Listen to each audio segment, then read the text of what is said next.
जी जनाब, बिस्मिल्लाहिर्रहमानिर्रहीम। अस्सलाम वालेकुम। I hope you guys are fine. इस वक्त आप लोगों को एक इन क्लास सेशन जो है वो मैं रिकॉर्ड कर रहा हूँ आप लोगों के लिए। उसकी रीज़न ये है कि एसबीआई के अंदर जो हमारी पहली क्लास हुई थी उसकी जो रिकॉर्डिंग थी वो अनफॉर्चुनेटली ज़ाया हो गई किसी टेक्निकल इशू की वजह से। डाटा हम लोग रिकवर नहीं करा सके। हमारा वीडियो डाटा करप्ट हो गया था, जिसकी वजह से आज की ये जो क्लास है ये मैं दोबारा रिकॉर्ड कर रहा हूँ। ठीक है जी। तो इसमें मैं इंशाल्लाह आपको वो सारी बातें बता दूंगा जो हमने क्लास में डिस्कस की थी। और फिर लेक्चर नंबर 2 से ऑनवर्ड जो बाकी दूसरे तीसरे चौथे दिन के जो लेक्चर हैं, ये सारे लेक्चर्स आगे आप आपको क्लास में मिलेंगे व्हाइट बोर्ड के ऊपर कैमरा रिकॉर्डिंग के साथ। ठीक है जी। तो डिस्कशन का आगाज करते हैं जी। PRC 2 का जो रिवीजन सेशन है ये हम लोग आज करने के लिए इकट्ठा हुए हैं। और कोशिश ये है कि आप लोगों को एक क्विक मोड में रिवीजन करा दी जाए। और इस रिवीजन के अंदर जो जो चीज़ें जो जो बातें हम लोग जिक्र करेंगे उनका बारे में एक एक हल्का फुल्का करके मैं आपके साथ जिक्र करता हूँ।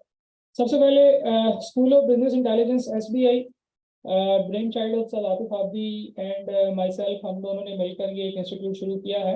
और इस इंस्टीट्यूट के अंदर जो हमारा मेन पर्पज़ या मेन मकसद है वो ये है कि हम स्टूडेंट को जो ऑनलाइन एजुकेशन है और जो फिजिकल एजुकेशन है इन दोनों के अंदर स्टूडेंट्स को सर्विसेज प्रोवाइड करें। उनको cost effective, convenient, complete, compendium and comprehensive, ये कुछ हमारे मिशन हैं जो कि हम लोग ऑनलाइन एजुकेशन में फिजिकल एजुकेशन में लेकर आए हैं। और उसमें बच्चों को डिफरेंट टाइप की सर्विसेज हम लोग प्रोवाइड कर रहे हैं। SBI जो है स्कूल ऑफ बिजनेस इंटेलिजेंस, ये एक ओवरऑल अम्ब्रेला के अंदर फॉल करता है सीए नोट्स के नाम से। सीए नोट्स के नाम से एक ओवरऑल सिस्टम हम लोग चलाते हैं जिसके अंदर डिफरेंट टाइप की सर्विसेज प्रोवाइड की जाती हैं। जैसे for example CA notes testing है। तकरीबन 12-13 साल से हम बच्चों को ऑनलाइन और फिजिकल टेस्टिंग की सर्विसेज प्रोवाइड कर रहे थे सीए नोट्स टेस्टिंग के नाम से। हमारी एक बड़ी ज़बरदस्त वेबसाइट भी है जिसके ऊपर ऑनलाइन बच्चों से टेस्ट लिए जाते हैं, फिजिकली भी डिफरेंट जगहों पर बच्चों से टेस्ट लिए जाते हैं।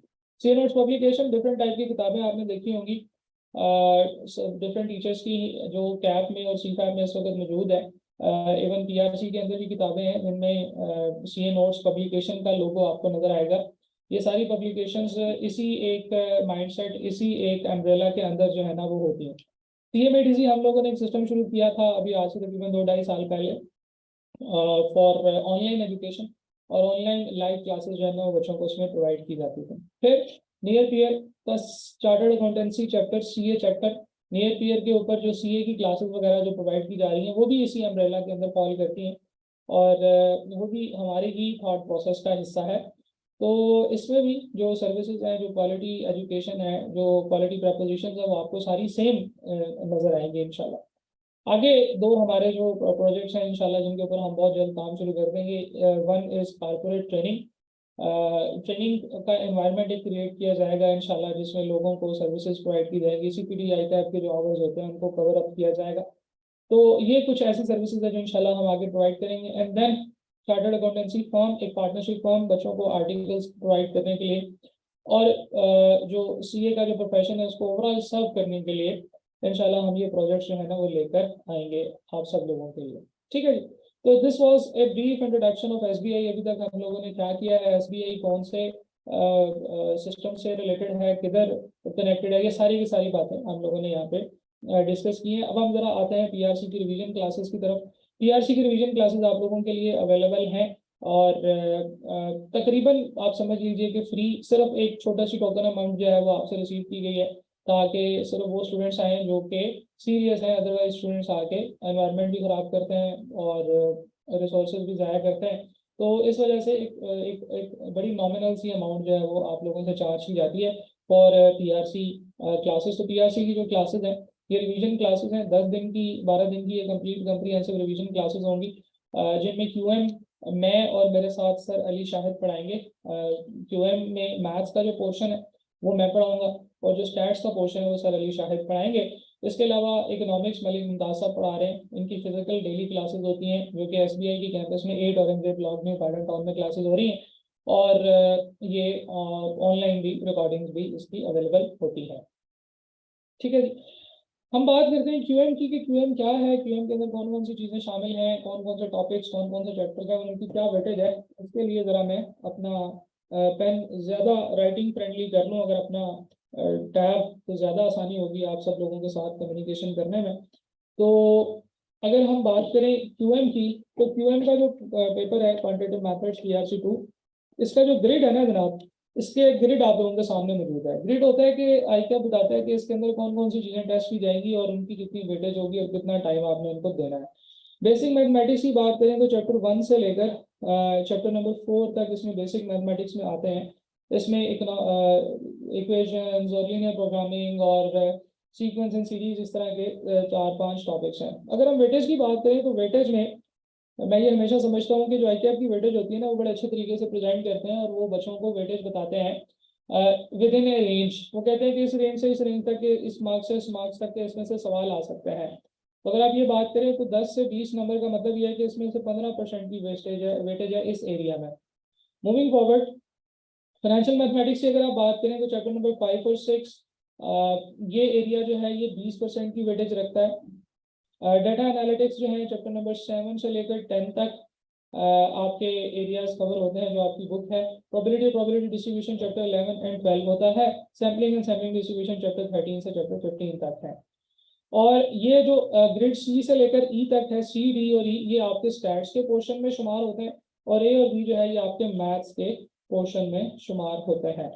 तो जो स्टैट्स का पोर्शन है, अगर हम इसको फर्दर देखें तो इसमें 25% के करीब वेटेज है इन 4 चैप्टर्स की, chapter 7 to 10।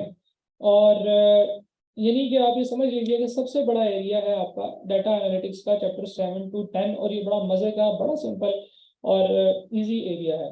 On the other hand 17.5 और 22.5 प्रोबेबिलिटी और प्रोबेबिलिटी डिस्ट्रीब्यूशंस, और उसके साथ साथ सैम्पलिंग एंड सैम्पलिंग डिस्ट्रीब्यूशन वगैरह और डिसीजन मेकिंग वगैरह का ये जो एरिया है, ये आप लोगों का 22% का, 22.5% का एरिया। अगर आप गौर से देखें तो ये बड़ा ही ज़बरदस्त, बड़ा ही अच्छा पेपर आपका प्लान हुआ है। इसमें सारी चीज़ों को बड़ी अच्छी वेटेज दी गई है, इनकी वेटेज जो है वो बड़ी प्रॉपरली अप्लाइड अवेलेबल है। इस वेटेज से आपको बहुत सारे फायदे होते हैं। इस वेटेज से आपको ये पता चल जाता है कि कौन से एरिया पे कितना फोकस करना है। और फ्रैंकली स्पीकिंग, इससे ये पता चलता है कि आपको सारा का सारा पेपर जो है वो तैयार करना पड़ेगा। आपको सेलेक्टिव स्टडी अगर आप करेंगे तो उसमें आपको दिक्कत होगी। जहाँ तक बात है आपके पेपर की, तो आपको पता है कि आपको पेपर में 50 MCQs आते हैं, और 50 MCQs जो हैं वो 2 नंबर के होते हैं। तो 100 मार्क्स का आपका टोटल पेपर होता है, जिसमें से आपने 50 मार्क्स हासिल करने होते हैं। अगर आप 50 या 50 से ज़्यादा नंबर हासिल कर लें तो आप पास कंसिडर किए जाएंगे, और सारी ज़िंदगी आपको कभी भी आपके मार्क्स नहीं बताए जाएंगे। आप पास हैं तो आप पास हैं, चाहे आप 51 नंबर पे पास हैं, 50 पे पास हैं, या आपने 100 नंबर लिए। ठीक है जी। और जहाँ तक बात है फेलियर की, तो फेलियर में आपको आपके मार्क्स बता दिए जाते हैं। वो सिर्फ इसलिए कि आपको अंदाजा हो कि आप कहाँ पे फॉल कर रहे हैं। ठीक है जी, कहाँ तक आपने जो है ना वो परफॉर्मेंस दी है और कितना आपको सोचना पड़ेगा। ठीक है जी, आगे कितनी मेहनत करनी पड़ेगी। ठीक है, पहले क्या होता था, पहले जब आईटीआर का रिजल्ट आता था ना, तो ना वो पास बताते थे ना वो फेल बताते थे, सिर्फ वो पास और फेल बताते थे, नंबर नहीं बताते थे। तो फिर लोगों ने कहा कि यार जो बच्चे फेल है ना उनको नंबर बता दिया करें, ताकि उनको पता हो कि वो कितने नंबर से फेल हुए हैं और वो कहाँ पे फॉल करते हैं, उनके घर वालों को भी पता चल जाए कि बच्चे ने क्या गोल खिलाया है। तो इस वजह से अब फेल वाले बच्चों को नंबर बता दिए जाते हैं। लेकिन आईक्यू हमेशा ऐसे ही कंसिडर करता है, वो कहता है कि जो बच्चा पास है उसको हम लोग पास कंसिडर करेंगे, उसमें फर्दर कैटेगराइजेशन जो है वो करने की जरूरत नहीं है। ठीक है जी, तो ये आपके साथ बात शेयर होगी। अब अगर आप गौर से देखें तो मैथ्स और स्टैट्स ये 2 एरियाज हैं जिनमें ये बुक जो है ये डिवाइड हुई है। तो मैथ्स जो है वो मैं आपको पढ़ा रहा हूँ, जो स्टैट्स का पोर्शन है सर अली शायद आप लोगों को पढ़ा रहे होंगे।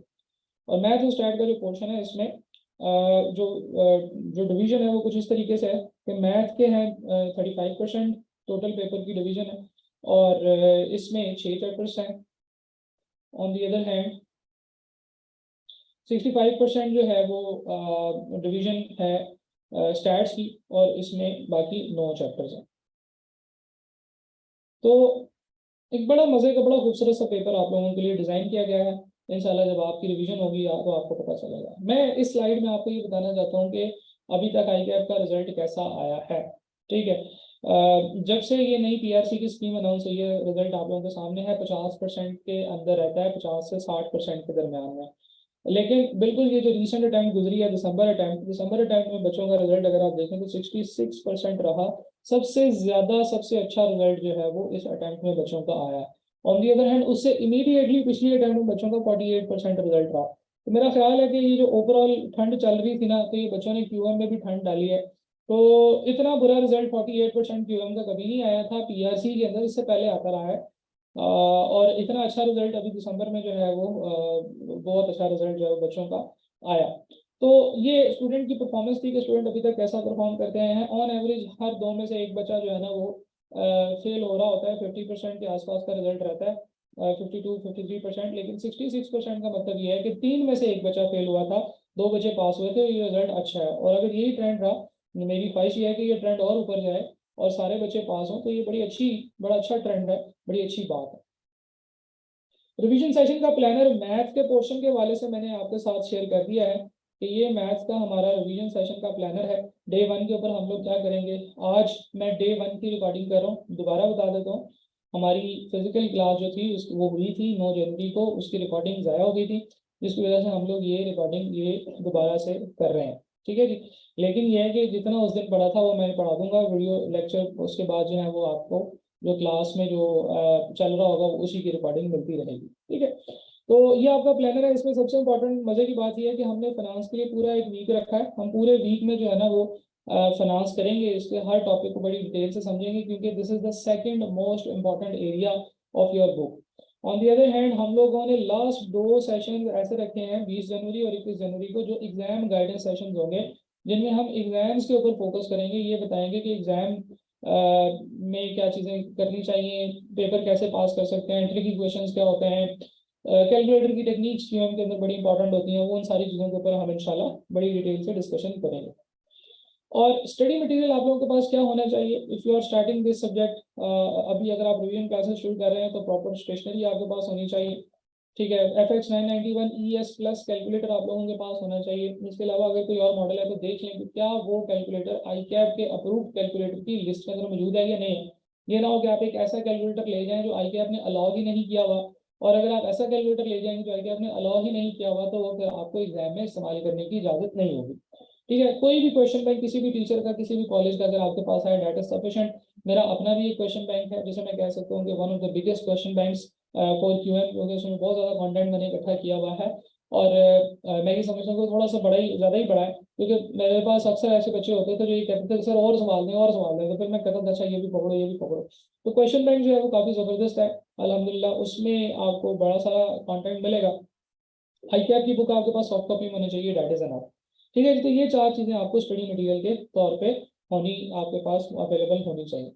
ठीक है जी। तो दिस वाज द ओरिएंटेशन। हम लोगों ने डिस्कस ये किया है कि इस सेशन के अंदर हम लोग क्या करेंगे, किस तरह से करेंगे, और उसका मकसद क्या होगा। आज के हम लोग अपने टारगेट की तरफ बढ़ते हैं, विच इज़ कि हम लोग बिजनेस फाइनेंस का जो एरिया है इसको कवर करने की कोशिश करेंगे। ठीक है जी। तो डे 1 का जो हमारा टारगेट था वो ये था कि हम बिजनेस फाइनेंस चैप्टर 5 और 6 जो आप है हैं इन दोनों को शुरू करेंगे। इसमें सबसे पहले हम लोग चैप्टर 5 का जिक्र करेंगे।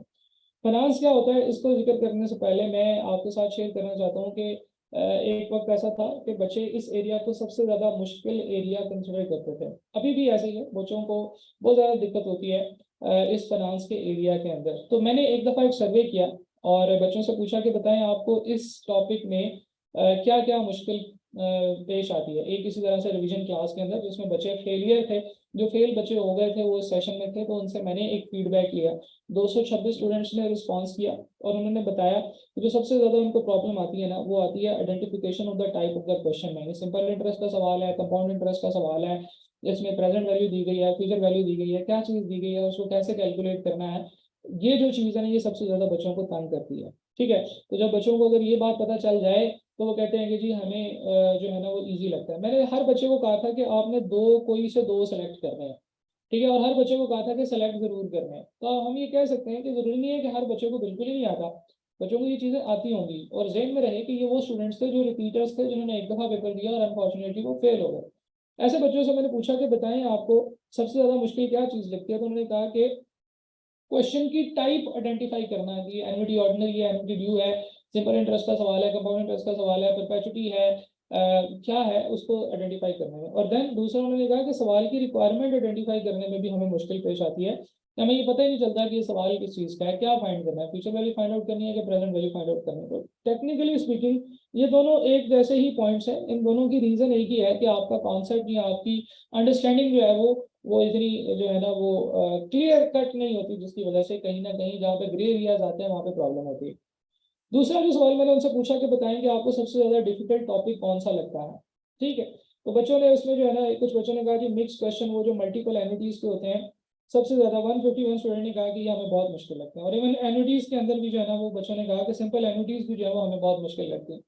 तो इंशाल्लाह आप देखेंगे कि एनुटी का जो कॉन्सेप्ट है वो इतने जबरदस्त तरीके से मैं आपको एक्सप्लेन करूंगा कि आपको आपके माइंड में उसकी जो भी कंफ्यूजन होगी ना, वो सारी इंशाल्लाह खत्म हो जाएगी।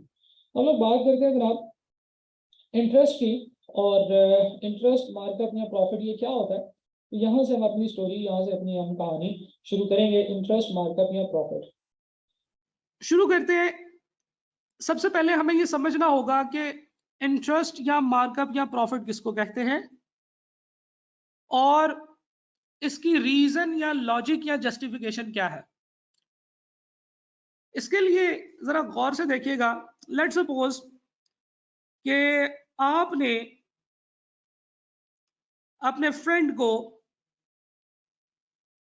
एक लोन दे दिया है,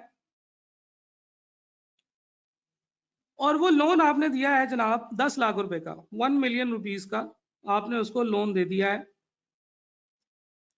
और ये लोन जो है वो यूज करेगा, और आज से 4 साल के बाद आपको वो पैसे ये वापस करेगा।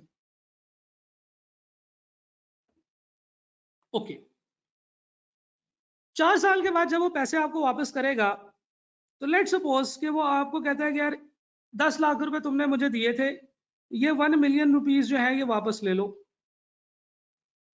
तो in monetary terms it is good कि आपने उसे 10 लाख रुपए दिए थे, उसने आपको 10 लाख रुपए वापस किए थे, इट इज इक्विटेबल, यही होना चाहिए था। 10 लाख लिए थे, 10 लाख वापस कर दिए।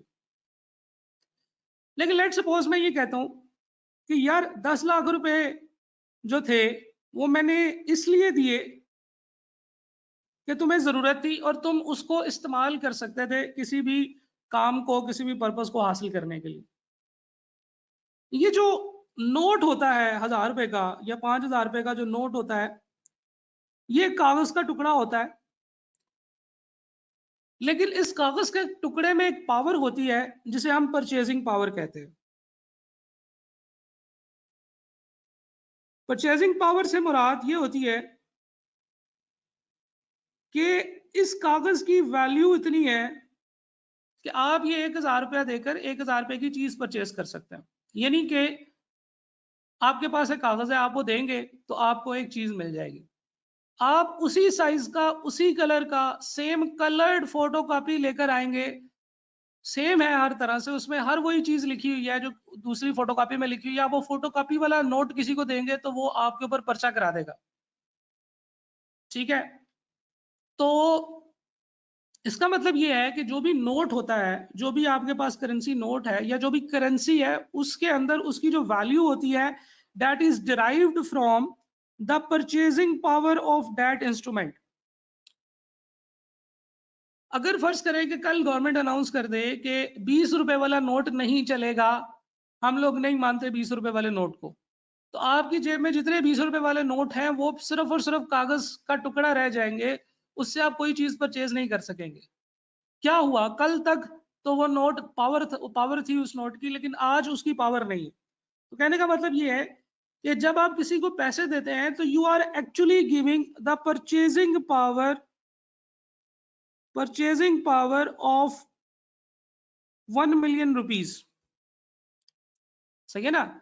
आप उसको 10 लाख रुपए के इक्वल की परचेजिंग पावर देते हैं कि वो 10 लाख रुपए से कुछ चीजें परचेज कर सकता है। ठीक है जी, फर्ज करें कि उसने आटा परचेज कर लिया है, और जो आटा उसने परचेज किया है, उसने फ्लोर परचेज किया है, एक बेसिक नेसेसिटी की बात करते हैं, वो उस वक्त था 40 रुपए किलो।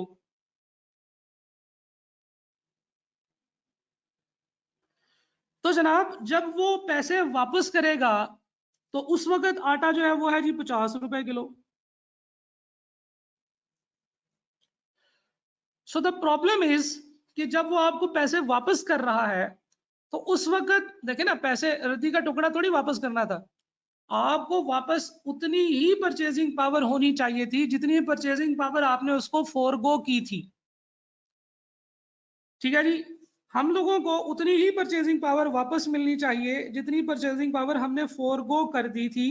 यानी कि हमने कहा था कि ठीक है जनाब आप ले सकते हैं मेरे से पैसे, आप ऐसे करें कि 1 मिलियन रुपीज यानी कि 10 लाख रुपए ले ले, और हम एक्चुअली उसको फॉर एग्जांपल हम लोग कैलकुलेशन यहाँ पे करते हैं कि हम उसको जो दे रहे थे वो दे रहे थे 1 मिलियन रुपीज, 10 लाख रुपए डिवाइडेड बाय 40, तो हम लोग उसको दे रहे थे 2,50,000 रुपए, 2,50,000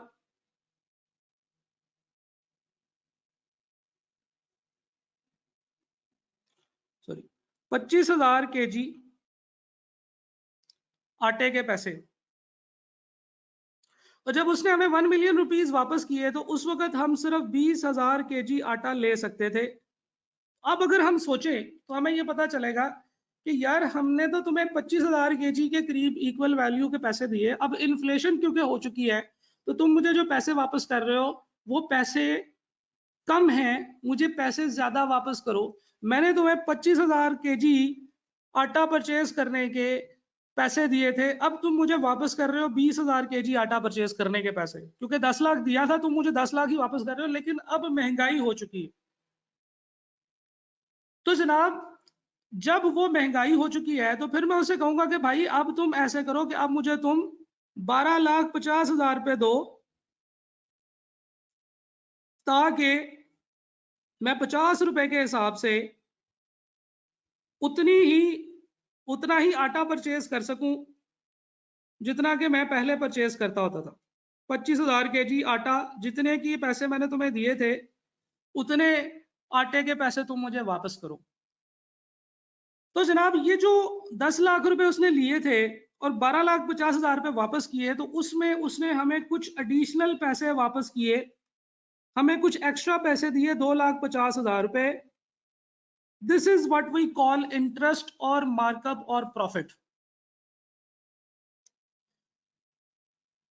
तो जनाब इंटरेस्ट जो होता है इसकी बहुत सारी लॉजिक्स हैं। एक लॉजिक इसमें से ये है कि जब आप किसी को पैसे दे देते हैं तो एक्चुअली आप उसको परचेजिंग पावर दे रहे हैं, और जब वो पैसे वापस करेगा तो उतने करेंसी नोटों की परचेजिंग पावर उतनी नहीं होगी जितनी उसने आपसे ली थी तो उस वक्त थी। तो उसको कंपनसेट करने के लिए, उसको इक्विटेबल रखने के लिए आपने उसको उतने पैसे वापस किए हैं।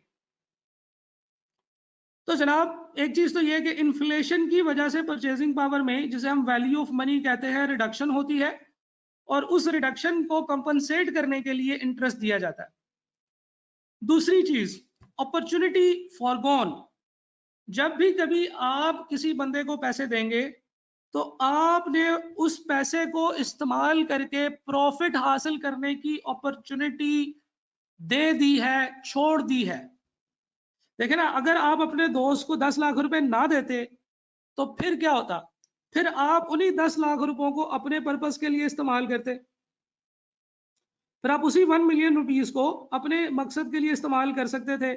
आप उससे कोई चीज परचेज कर सकते थे, उसे इस्तेमाल कर सकते थे, आप उसमें से आप उसको किसी बिजनेस में लगा सकते थे, उस बिजनेस से प्रॉफिट हासिल कर सकते थे। तो आपने क्या किया, उसकी बजाय अपने दोस्त को वो 1 मिलियन रुपीस दिए, और जब आपने अपने दोस्त को 1 मिलियन रुपीस दिए तो आपने एक अपॉर्चुनिटी फोरगो कर दी प्रॉफिट हासिल करने की। तो जनाब आपने जब एक अपॉर्चुनिटी फोरगो कर दी है, छोड़ दी है, तो इसका मतलब ये है कि उसका आपको कुछ बेनिफिट तो मिलना चाहिए। तो ऐसे हो सकता है कि आप उसे कहें कि यार ठीक है 2,50,000 नहीं, तो मुझे 3 लाख रुपए ऊपर दो, देखो मैं अगर इन पैसों को कहीं और इन्वेस्ट कर देता और कहीं और लगा देता या कोई और बिजनेस शुरू कर लेता या ऐसे कोई चीज परचेज कर लेता तो मुझे 50,000 रुपए का और भी फायदा होता। तो पैसे को इस्तेमाल करके कोई बेनिफिट हासिल करना था मैंने, जो कि मैंने तुम्हारी वजह से छोड़ दिया, तो तुम मुझे उसकी कंपनसेशन दो। तीसरी चीज, the borrower is getting the benefit. वो जो 10 मिलियन रुपए, 1 मिलियन रुपए, 10 लाख रुपए मैंने खुद इस्तेमाल करने थे, वो मैंने किसी बंदे को दे दिए और अब वो उससे फायदा हासिल कर रहा है। तो जब वो उन पैसों से जो मैंने उसे दिए थे फायदा हासिल कर रहा है, तो उस फायदे की वजह से उसको चाहिए कि वो मुझे थोड़ा बहुत कंपनसेट करे। तो कहने का मतलब ये है कि इंटरेस्ट या मार्कअप या profit is something which is the compensation for the payment of amount जो कि एक लेंडर ने बोरोवर को दे दी है और बोरोवर ने उन पैसों को इस्तेमाल करके कुछ बेनिफिट हासिल किया है, तो उस बेनिफिट की कंपनसेशन लेंडर को देने के लिए हम लोग इंटरेस्ट के कॉन्सेप्ट को इंट्रोड्यूस कराते हैं। इंटरेस्ट जो है वैसे तो ये हर वक्त चार्ज हो रहा होता है क्योंकि हर वक्त ही टाइम गुजर रहा होता है, लेकिन हम लोग इसको एनुअल परसेंटेज रेट में प्रेजेंट करते हैं। एनुअल परसेंटेज रेट में, ये सबसे इंपॉर्टेंट वर्ड है जी, एनुअल का word, annual percentage rate. Annual percentage rate का मतलब यह है कि हम कहते हैं कि जनाब बजाय इसके कि मैं आटे के ऊपर कैलकुलेशन करूं, मैं कहता हूं कि हर साल तुम मुझे 10% इंटरेस्ट दिया करोगे जितनी भी अमाउंट या जितना भी लोन मैंने तुमको दिया हुआ है। तो जितना तुम पैसे इस्तेमाल करोगे उसके ऊपर 1 साल का 10% इंटरेस्ट तुमने मुझे देना है, क्योंकि इन्फ्लेशन की वजह से पैसे की वैल्यू में कमी आ रही है।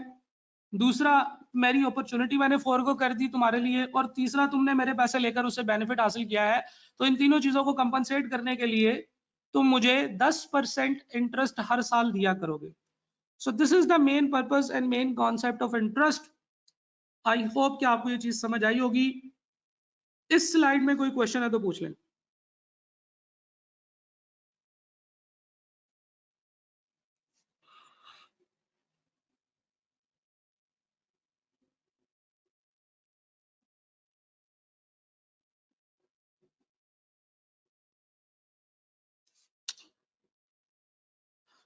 चलें जी, वेरी गुड। आगे चलते हैं जी। इंटरेस्ट अप्लाई करने के दो डिफरेंट मेथड्स हैं। एक को हम सिंपल इंटरेस्ट कहते हैं और एक को हम कंपाउंड इंटरेस्ट कहते हैं। सिंपल इंटरेस्ट जो है वो ये कहता है कि जो रेट है वो आपने किस चीज पे अप्लाई करना है। ये जो रेट हम लोगों ने कहा कि एक एनुअल रेट हम लोग निकाल लेते हैं, ये एनुअल रेट किस चीज पे अप्लाई होगा, इससे पता चलता है कि ये सिंपल इंटरेस्ट है या कंपाउंड इंटरेस्ट है। सिंपल इंटरेस्ट से मुराद ये है कि जब हम लोग इस एनुअल रेट को ओरिजिनल अमाउंट के ऊपर मल्टीप्लाई करते हैं, ओरिजिनल अमाउंट के साथ मल्टीप्लाई करते हैं, जिसे हम प्रिंसिपल भी कहते हैं, तो ये जो ओरिजिनल अमाउंट होती है इसके ऊपर अप्लाई करने वाले को सिंपल इंटरेस्ट कहा जाता है। ठीक है जी। तो where the annual interest is a fixed percentage of original amount borrowed और इन्वेस्टेड, यानी कि आपने बोरो की है या इन्वेस्ट किया है ओरिजिनल अमाउंट, इसके ऊपर अगर आप रेट लगाएं तो इसे सिंपल इंटरेस्ट कहा जाता है। ऑन दी अदर हैंड, अगर हम लोग interest rate original amount plus interest earned till the start of the period, इन दोनों चीजों को ऐड कर ले और फिर उसके बाद उसके ऊपर इंटरेस्ट लगाएं, तो फिर उसे हम कंपाउंड इंटरेस्ट कहेंगे। हर साल का इंटरेस्ट जब भी आप कैलकुलेट करते हैं, तो अगर आप कहें कि हर साल ओरिजिनल अमाउंट जो कि सबसे पहले दिन आपने ली थी या दी थी उसके ऊपर इंटरेस्ट रेट लगाएंगे तो उसे हम सिंपल इंटरेस्ट कहते हैं। और कंपाउंड इंटरेस्ट का मतलब ये है कि हम लोग ओपनिंग और इस साल के शुरू तक जितना इंटरेस्ट अक्रू हो चुका है वो हम लोग उसके ऊपर लगाएंगे। अभी इसकी कैलकुलेशन से भी मैं आपको ये बात दोबारा समझाऊंगा कि ये किस तरीके से वर्किंग करती है। इन दोनों के फॉर्मूला में जो डिफरेंस है, S means equivalent value at the end, इसे फ्यूचर वैल्यू एफ वी से भी प्रेजेंट किया जाता है। ठीक है जी, और इसे एस भी कहते हैं। तो S is equal to P is the original amount जो आपने दी है, equivalent value at the start. आप अगर गौर से देखें तो एस और पी यानी कि फ्यूचर वैल्यू और प्रेजेंट वैल्यू, इन दोनों के साथ मैंने एक वर्ड यूज किया है, वो है जी equivalent value. Equivalent value, equivalent value का ये मतलब है कि ये फार्मूला आज की वैल्यू को और फ्यूचर की वैल्यू को एक दूसरे के बराबर कर देता है। जैसे हम लोगों ने पिछली एग्जांपल में ये देखा था कि जब हमने अपने दोस्त को दिए तो हमने तो दिए थे 10 लाख रुपए, लेकिन जब वापस लिए तो हमने 12,50,000 रुपए वापस लिए, और हमने कहा कि यार इसकी परचेजिंग पावर और इसकी परचेजिंग पावर सेम है। अगर ये टुडे है तो आज से 4 साल के बाद 12,50,000 रुपए आज के 10 लाख रुपए के इक्वल हो जाएंगे। ये दोनों इक्वल हैं, ठीक है जी, ये दोनों इक्वल है in terms of purchasing power. आज के 10 लाख रुपए, फ्यूचर के 12,50,000 रुपए एक दूसरे के इक्वल है। दैट इज वाई मैंने एस और पी को कहा है कि ये इक्विवेलेंट वैल्यू है, इक्वल वैल्यू है। जैसे अक्सर सवाल आते हैं कि आज अगर 10 लाख रुपए ले ले या फ्यूचर में आज से 4 साल के बाद 12,50,000 रुपए ले ले, तो हम कहते हैं कि ये दोनों बिल्कुल एक दूसरे के इक्वल है। In terms of quantity of money एक दूसरे से डिफरेंट है, यानी कि 12,50,000 रुपए में अगर 1,000 रुपए वाले नोट होंगे तो वो ज्यादा होंगे, लेकिन in terms of the purchasing power of money ये दोनों एक दूसरे के इक्वल है। जब भी हम लोग ये जो नोट को देखते हैं, किसी अमाउंट को देखते हैं, तो हम तो ये देखते हैं कि उसके अंदर परचेजिंग पावर कितनी है, अदरवाइज उस कागज की कोई वैल्यू नहीं है। वो कागज जो है वो सिर्फ एक कागज का टुकड़ा है, उसकी कोई वैल्यू नहीं है, उसके अंदर उसकी वैल्यू उसकी परचेजिंग पावर से डिराइव होती है।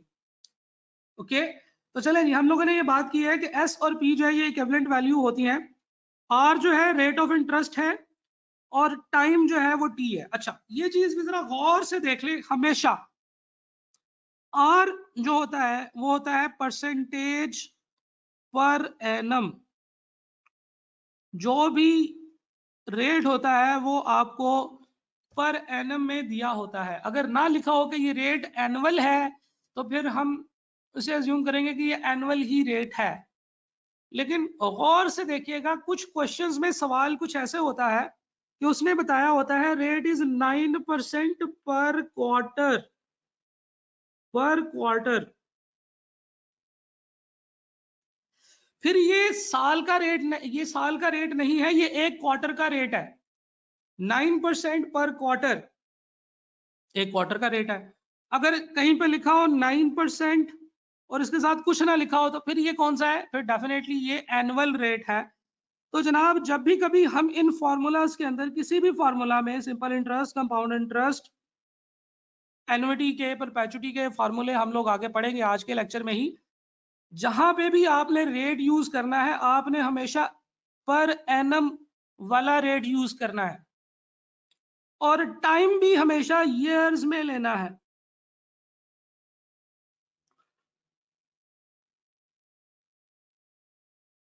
ठीक हो गया जी? तो ये वाला फॉर्मूला आपको सही आंसर तब देगा जब आपका रेट भी पर एनम होगा और टाइम भी ईयरली होगा। इसको कंफ्यूज नहीं करना, बच्चे इसको कंफ्यूज करते हैं। जो एन्युटी, जो कंपाउंड इंटरेस्ट के अंदर कंपाउंडिंग फ्रीक्वेंसी होती है, compound monthly, compound annually, compound semi annually, compound yearly, that is a different thing.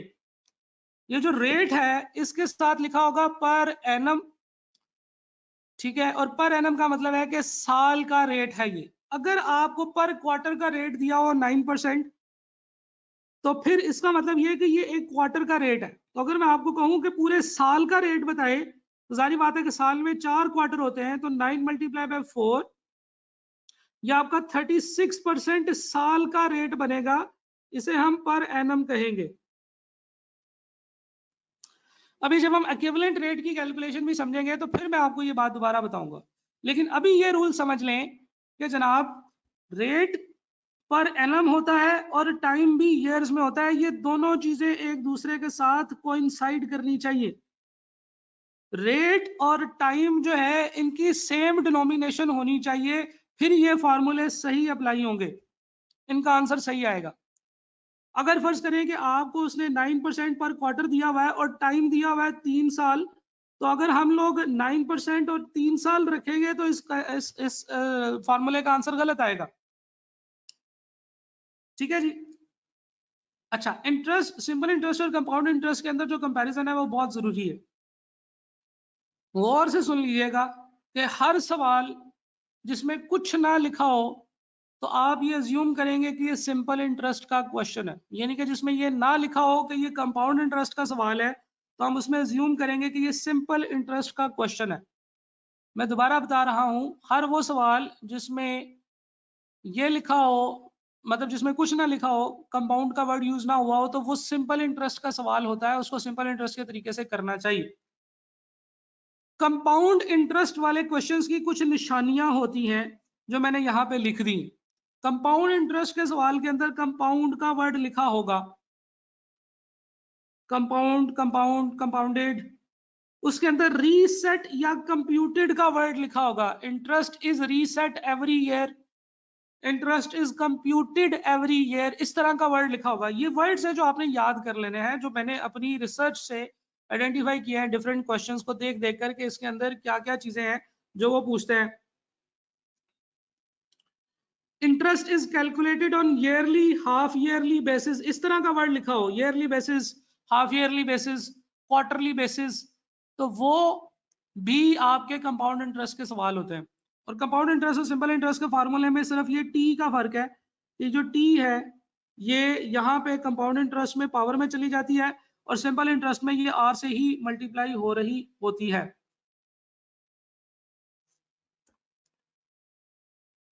इसके अलावा पॉपुलेशन की इंक्रीज के मुतालिक जो सवाल होते हैं, या इस तरह के जो सवाल होते हैं, वो हमारे कंपाउंड इंटरेस्ट के ही सवाल कंसिडर किए जाते हैं, वहां पे कंपाउंड का वर्ड यूज नहीं किया होता। अब वो पॉपुलेशन खरगोश की पॉपुलेशन है, वो पॉपुलेशन लोगों की पॉपुलेशन है, वो पॉपुलेशन मछलियों की पॉपुलेशन है, जिस मर्जी की पॉपुलेशन हो, हमने ये अज्यूम करना है कि ये कंपाउंड इंटरेस्ट का ही सवाल है, ये सिंपल इंटरेस्ट का सवाल नहीं।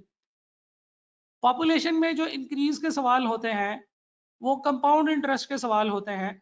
ये डिफरेंट आपके बुक के अंदर 2-3 सवाल हैं जो कि आपके पॉपुलेशन के इंक्रीज से मुतालिक हैं, तो वो कंपाउंड इंटरेस्ट के सवाल ही कंसिडर किए जाएंगे, वो सिंपल इंटरेस्ट के सवाल कंसिडर नहीं किए जाएंगे। तो जनाब रूल ये है कि अगर आपके क्वेश्चन में कहीं पे भी ये वाली कुछ बातें लिखी हुई हैं तो वो कंपाउंड इंटरेस्ट का सवाल लिखा, माना, जाना, समझा, पढ़ा और सॉल्व किया जाएगा। और अगर ये चीजें नहीं लिखी हुई तो हम उसे सिंपल इंटरेस्ट का सवाल कंसिडर करेंगे। अब हम चलते हैं सिंपल इंटरेस्ट और कंपाउंड इंटरेस्ट की मेन बेसिक डिफरेंस के ऊपर। ये टेबल है जिसको एक एक करके आपने समझना है। फर्ज करें कि यहाँ पे कुछ नहीं लिखा हुआ और हम लोग सिर्फ सिंपल इंटरेस्ट की बात कर रहे हैं, तो जो चीज मैं टिक करता जाऊंगा आप समझिए सिर्फ वही चीजें यहाँ पे लिखी हुई हैं और यहाँ पे कुछ नहीं लिखा हुआ। लेट सपोज कि आपने एक लोन दिया है अपने दोस्त को 1 लाख रुपए का, और आप लोगों ने डिसाइड किया कि 10% का इंटरेस्ट हम लोग चार्ज करेंगे, और आप लोगों ने ये प्लान कर लिया कि सिंपल इंटरेस्ट होगा, और 1 साल गुजरने के बाद आपका जो इंटरेस्ट है वो 10,000 रुपए बनेगा, क्योंकि I is equal to PRT है। इस फार्मूला से अगर आप अप्लाई करें तो आपके पास 10,000 रुपए का इंटरेस्ट पहले साल में आता है। ठीक है जी, दिस इज योर 10,000 इंटरेस्ट। पहले साल का इंटरेस्ट ये है आपके पास 10,000 रुपए, और वो 10,000 रुपए आप प्रिंसिपल में ऐड करेंगे तो आपके 1,10,000 रुपए हो जाएंगे। हम लोग क्या कर रहे हैं, हम लोग ये देख रहे हैं कि इस बंदे से पहले साल के एंड पे कितने पैसे लेने हैं। तो इस बंदे से पहले साल के एंड पे 1,10,000 रुपए लेने हैं। 1 लाख तो ओरिजिनल अमाउंट जो हमने इसे दी थी, और 10,000 रुपए वो अमाउंट जो इसके ऊपर इंटरेस्ट बन गया है जो इसने हमें पे करना है। लेकिन लेट्स सपोज कि उसने हमें पैसे वापस नहीं किए और हम अगले सालों की कैलकुलेशन भी करते जा रहे हैं। दूसरा साल आया, दूसरे साल में अगर आप गौर से देखें तो हमने 1 लाख रुपए ही इसको ओरिजिनली दिए हुए थे, और इस साल का, दूसरे साल का इंटरेस्ट भी जो बनेगा वो 10,000 रुपए ही बनेगा। इसका क्या मतलब है, इसका ये मतलब है कि हर साल हम सिर्फ और सिर्फ प्रिंसिपल अमाउंट यानी कि 1 लाख रुपए को पकड़ेंगे, उसके ऊपर 10% का इंटरेस्ट लगाएंगे जो कि 10,000 रुपए बनता है। यही तो सिंपल इंटरेस्ट में हम लोगों ने बात पढ़ी थी कि इंटरेस्ट रेट जो है वो हमेशा जो प्रिंसिपल अमाउंट है उसके ऊपर अप्लाई होता है। तो लाख रुपए उसने लिए हुए थे, दूसरे साल का इंटरेस्ट भी 10,000 रुपए बन गया, तो टोटल 20,000 रुपए इसका इंटरेस्ट हो गया। 10,000 पिछले साल का और 10,000 इस साल का, टोटल अब हमने उससे 1,20,000 रुपए लेने हैं। तीसरे साल में चलते हैं, अगेन तीसरे साल में इंटरेस्ट रेट 10% है, 10,000 रुपए का इंटरेस्ट उसको पड़ेगा, और टोटल 30,000 का इंटरेस्ट अब वो उसने हमें पे करना है। कैसे, पिछले 2 सालों का 10,000 और इस साल का भी 10,000, टोटल 30,000 उसने हमें वापस करने हैं। तो 1,30,000 रुपए इज द अमाउंट जो कि तीसरे साल के एंड पे हम उस बंदे से लेंगे अगर वो हमें वापस करता है। लेट सपोज कि मैं वापस नहीं करता, तो हम कहेंगे चौथे साल में अब तुम चले गए हो, 1 लाख रुपए तुम्हें दिया था और चौथे साल के एंड तक टोटल इसका जो इंटरेस्ट है वो 40,000 रुपए हो चुका होगा। तो जितने मर्जी ईयर्स हो, आपने उतने सालों का इंटरेस्ट फाइंड करने का फार्मूला I = PRT लगाना है सिंपल इंटरेस्ट के अंदर। तो आप गौर से अगर देखें तो हर साल 10-10 हजार रुपए का इंटरेस्ट अप्लाई हो रहा है। यहां से कुछ ऑब्जर्वेशंस आती हैं, गौर से देख लीजिएगा। हमारे एग्जामिनेशन के अंदर ICAP को बहुत पसंद है, बहुत ही ज्यादा पसंद है कि वो बच्चों से इस तरह की टेक्निकल MCQs बना के पूछे, जो सिर्फ वही बच्चे सॉल्व कर पाएंगे जो कॉन्सेप्ट वाइज स्ट्रॉन्ग होंगे। कॉन्सेप्ट वाइज स्ट्रॉन्ग का क्या मतलब है? आप यहां से 2 ऑब्जर्वेशंस निकाल सकते हैं। नंबर 1, हर साल सिंपल इंटरेस्ट के अंदर same amount of interest apply होता है, हर साल का इंटरेस्ट सेम रहता है कंपाउंड इंटरेस्ट के अंदर। तो एग्जामिनर आपसे पूछ सकता है कि जनाब फर्ज करें कि पहले साल का जो इंटरेस्ट है, सॉरी सिंपल इंटरेस्ट की बात करो, सॉरी पहले मैंने शायद कंपाउंड इंटरेस्ट बोल दिया। सिंपल इंटरेस्ट के अंदर हर साल का जो इंटरेस्ट है वो सेम होता है। ओके, लेट सपोज के एग्जामिनर कहता है कि यार एक बंदे से हमने पैसे लिए थे 10 लाख रुपए, ठीक है जी, या चले 1 मिलियन लिख देते हैं, 1 मिलियन रुपीस लिए थे, उसको हमने पिछले 3 सालों में 45,000 रुपए का इंटरेस्ट पे किया है, 3 सालों का। तो आप बताएं कि चौथे साल में कितना इंटरेस्ट होगा? तो हमें पता है कि सिंपल इंटरेस्ट के केस में, सिंपल इंटरेस्ट है, या वो आपको कहता है चलो भाई इंटरेस्ट रेट ही फाइंड करके मुझे बताओ कि क्या है। तो जनाब हमें ये पता है कि सिंपल इंटरेस्ट हर साल का सेम इंटरेस्ट होता है। इसका मतलब ये है कि अगर हमने 45,000 रुपए दिए हैं तो इसका मतलब ये है कि ये 3 सालों का इंटरेस्ट है। तो एक साल का इंटरेस्ट जो है वो 15,000 रुपए होगा, क्योंकि ये बिल्कुल सेम होते हैं, पहले साल भी 15,000, दूसरे साल भी 15,000, तीसरे साल भी 15,000।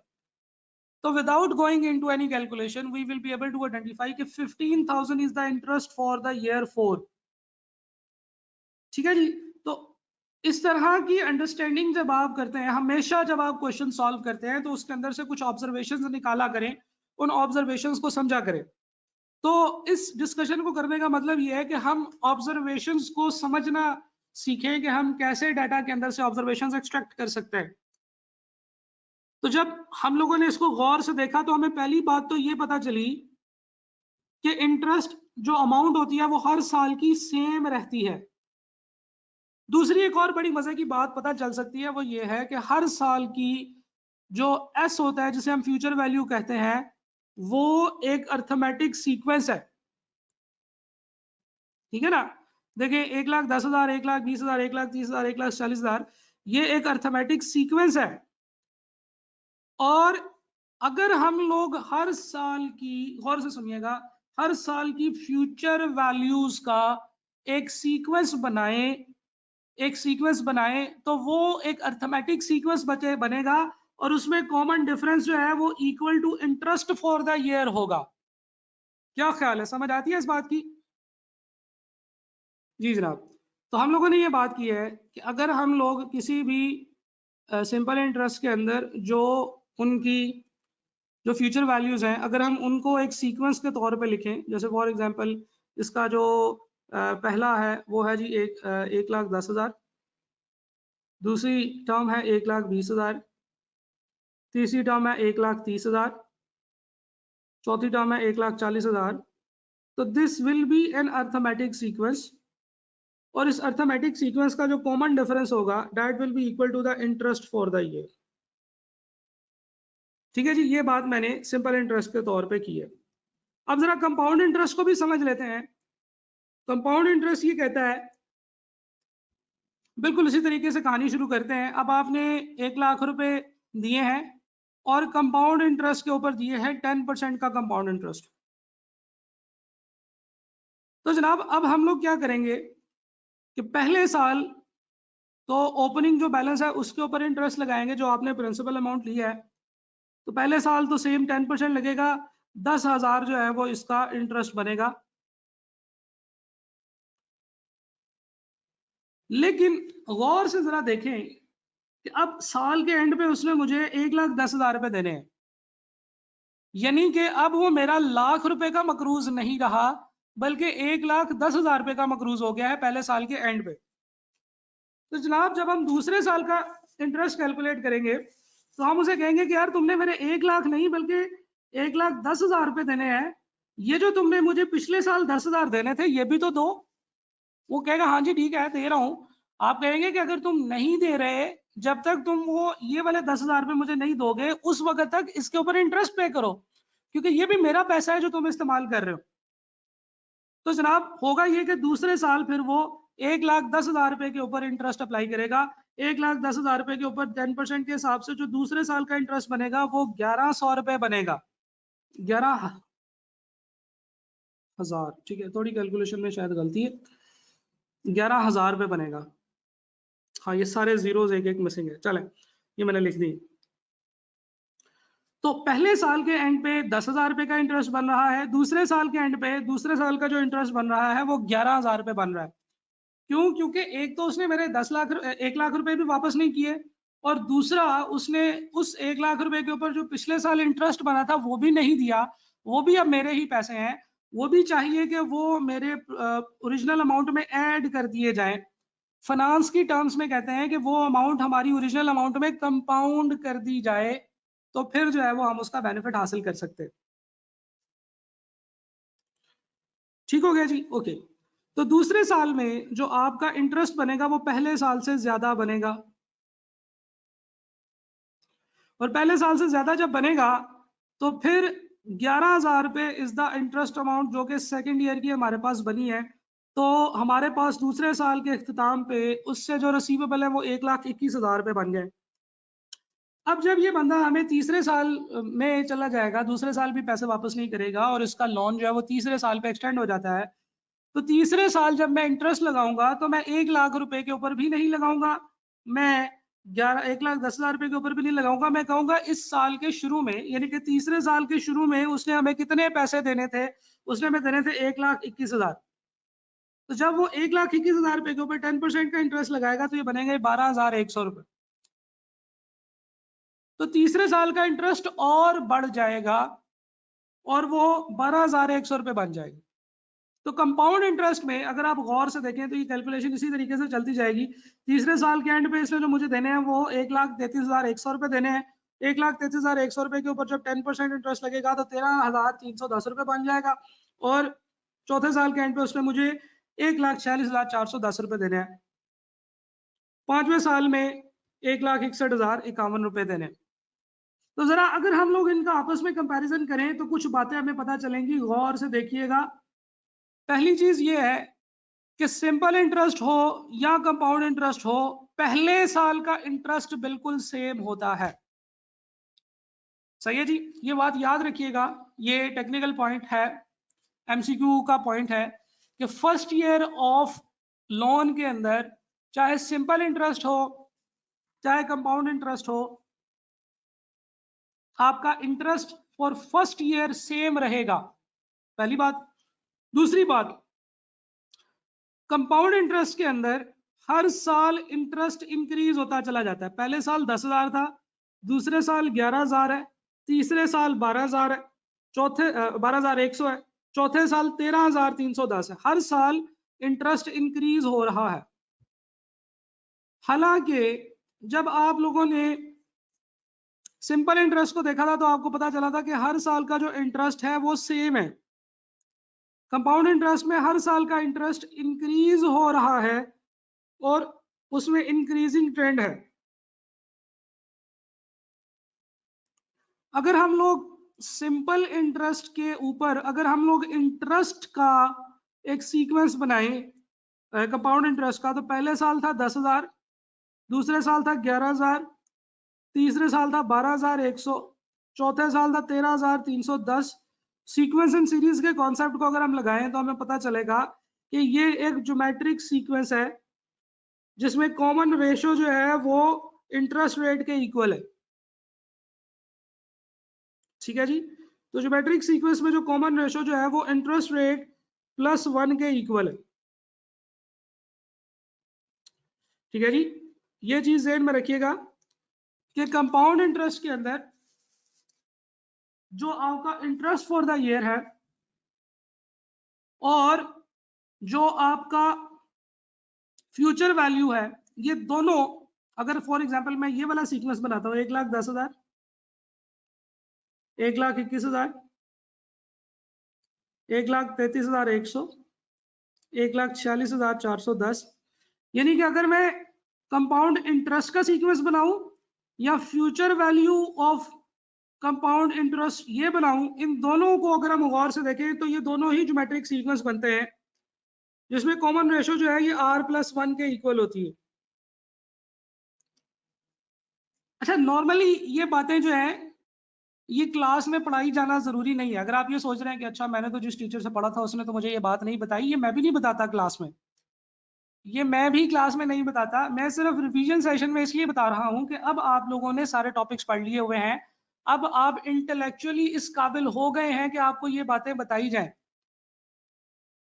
तो सिंपल इंटरेस्ट और कंपाउंड इंटरेस्ट के दरमियान में जो मेजर फर्क है वो ये है कि हर साल इंटरेस्ट रेट किस अमाउंट पे अप्लाई होता है।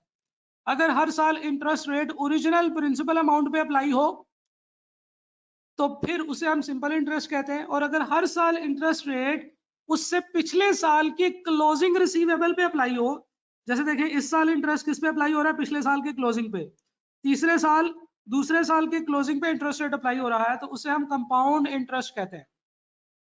अब हमें ये देखने की जरूरत नहीं है कि जनाब ये जो इंटरेस्ट रेट हम अप्लाई कर रहे हैं ये पहले साल अप्लाई कर रहे हैं, दूसरे साल अप्लाई कर रहे हैं या तीसरे साल अप्लाई कर रहे हैं, क्योंकि ये जो फॉर्मूला है जो हम लोगों ने पढ़ा है S = P × 1 + R⁻T, इसके अंदर ऑटोमेटिकली ये खसूसियत मौजूद होती है कि वो हर साल उससे पिछले साल की अमाउंट के ऊपर इंटरेस्ट रेट लगा के आपको चौथे, पांचवें, सातवें, आठवें, 10वें साल की कैलकुलेशन करके दे देता है।